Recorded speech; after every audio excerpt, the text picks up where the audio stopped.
Hi everyone, I'm Lara and welcome to the College Office. Today I'm going to tell you a story. Way back at the turn of the 21st century, there was a girl growing up in suburban New York. She was a first-generation American, the daughter of two South African immigrants. She went to a great school, had a few friends, but she knew that a different world was waiting for her, just 45 minutes away in New York City.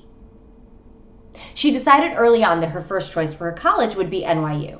It had everything. It was immersed in the city. It was about 200 times bigger than her graduating class, which was full of kids that she'd gone to school with since kindergarten. Not to mention the fact that some of her favorite people from her theater program already went there. She fixated on the school until it was time to apply, early decision, in the fall of her senior year. When she got into the school, it was the best thing that could have happened to her. She was going to major in education, and one day she would inspire teenagers the same way that she had been inspired by her British literature teacher in 11th grade. Years later, after teaching for more than a decade, this girl entered the world of college counseling and started learning about the admissions process. One of the first books she read was called The Gatekeepers, which follows an admissions officer from Wesleyan along with 6 high school seniors through the application process. Suddenly, this girl had a lot of questions about all of the decisions she had been so sure about when she was 17. Why had she picked NYU, a school so close to where she grew up? Why hadn't she visited more places or submitted more applications? What had made her so sure? Why, at 17 years old, did she decide to major in education instead of English or something else less specific? Her guidance counselor had even told her not to take that path, but in the absence of an explanation as to why she shouldn't major in education, coupled with the fact that she hardly knew her guidance counselor, she didn't listen. Why wasn't there anyone else to talk to? Well, as a stubborn and single-minded 17-year-old, she wasn't getting along with her parents. Plus, as immigrants, they had no concept of what the application process was really like.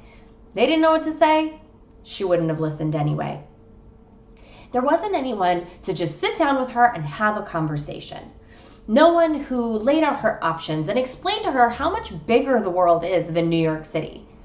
There wasn't anyone who asked why she had suddenly decided not to pursue the performing arts, even though it was obvious that she was just scared.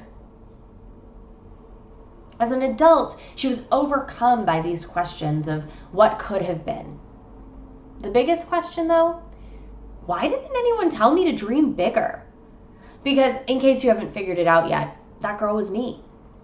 I know now that I did not have the guidance that I needed when I was in high school. With my curly hair and foreign parents and a love of musical theater that bordered on obsession, no one really knew what to do with me. I love the city, and I ultimately don't regret my decision to go to NYU, but could I have fit in somewhere else too? Probably.